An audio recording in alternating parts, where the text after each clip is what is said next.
ஏழை எளிய மக்களுக்கு புரட்சி தலைவி அம்மாவுடைய பிறந்த நாளை கொண்டாடி கொண்டிருக்கிறார்கள். இது இந்த தொகுதியில் மட்டுமில்லை, தமிழ்நாடு முழுவதும் 234 தொகுதிகளிலும் நடைபெற்றுக் கொண்டிருக்கிறது. சென்னை புறநகர் மாவட்ட கழகம் சார்பில் முன்னாள் முதல்வர் அம்மாவின் 78வது பிறந்தநாள் விழாவை முன்னிட்டு மாபெரும் பொதுக்கூட்டம் பள்ளிக்கரணையில் நடைபெற்றது. இவ்விழாவில் சிறப்பு நிகழ்ச்சியாக 191வது வார்டு மாமன்ற உறுப்பினரும் பள்ளிக்கரணை பகுதி கழக செயலாளருமான JL லட்சுமி அவர்கள் தயாரித்த கழக தேர்தல் வாக்குறுதி பிரச்சார பாடல் வெளியிடப்பட்டது. அதேபோல் விழாவில் பங்கேற்ற 500 பேருக்கு நலத்திட்ட உதவிகள் வழங்கப்பட்டன.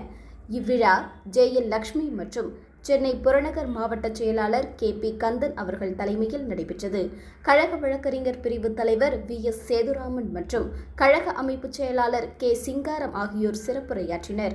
மற்றும் கழக செய்தி தொடர்பாளர் M ஜமிலா, கழக பேச்சாளர் பூ முனவை மாறன், கழக இளம் பேச்சாளர் மதன்குமார் ரவி ஆகியோர் பங்கேற்றனர்.